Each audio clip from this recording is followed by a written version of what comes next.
تو یارو اس میں کوئی تعجب کی بات ہے؟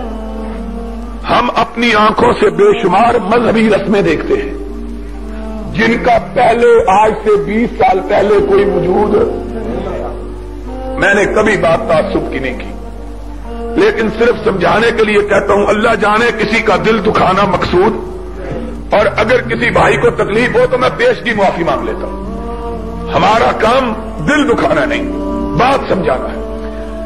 آج سے 5-7 سال پہلے آذان سے پہلے درود کا رواج تھا۔ فاروق آباد کے نوجوان لوگ بھی اس بات کے گواہ ہیں کہ 5-7 سال پہلے درود کا رواج اذان سے پہلے نہیں تھا۔ تو یہ چیز 5-7 سال پرانی یہ اسلام کی ہو سکتی ہے؟ اسلام کی بات تو وہ ہے جو 1400 سال پرانی ہو۔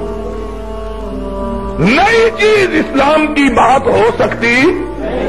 ایک جلوس نکالتے ہیں سال کے ساتھ۔ لاہور کے اندر میرے محلے میں چینیاں والی مسجد کے پاس ایک بزرگ رہتے ہیں جو اپنے نام کے ساتھ لکھتے ہیں بانی جلوس۔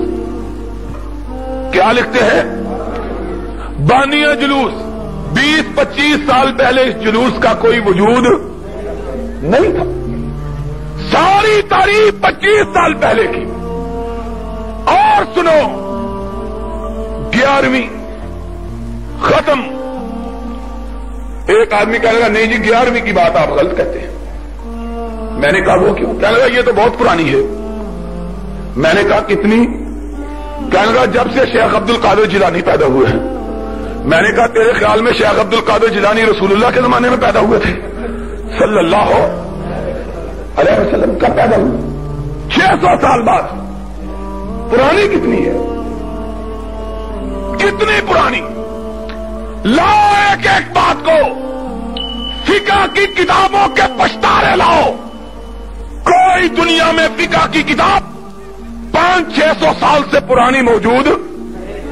پچھلے دنوں یہ نعرہ تھا کہ فتاوی عالمگیری نافذ کرو۔ پاکستان میں کیا نافذ کرو؟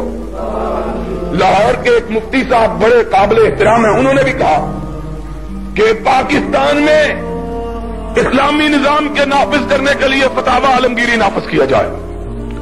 فتاوی عالمگیری کب بنا ہے؟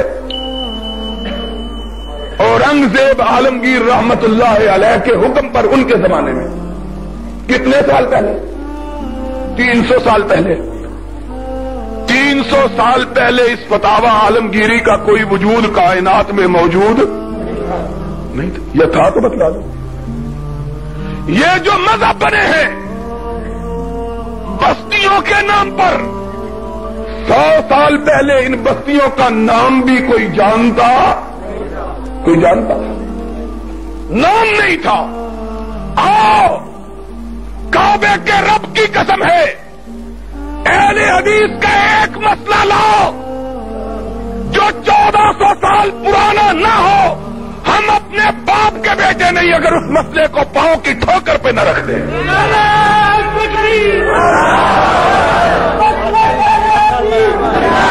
ایک مسئلہ اہل حدیث کا ایسا بیان کرو جو 14.25 جو رب العالمین نے جبریل امین کے ذریعے رحمت للعالمین پہ نازل کیا، اور جو رحمت للعالمین نے کائنات کے سامنے پیش کیا، دوسرے کسی مسئلے کو ہم مانتے ہی پھر دیکھ لو مسئلے کس کا پیور خالص جس میں کوئی ملاوٹ۔ اور یاد رکھو ملاوٹ کس کو کہتے ہیں؟ قاضی صاحب بعض لوگ کہتے ہیں ملاوٹ کوئی بری نہیں ہے، وہ قرآن ہی پڑھتے ہیں نا، کوئی برا کام کیا؟ میں نے کہا برا نہیں کہتے، ہم کہتے ہیں اسلام ماننا ہے تو خالص مانو بغیر ملاوٹ کے۔ کہنے لگا ملاوٹ کیسی؟ ہم نے کہا اگر دودھ کے اندر پانی سرکاری نلکے کا ملا دیا جائے تو ملاوٹ نہیں ہوتی، دودھ خالص ہوتا ہے۔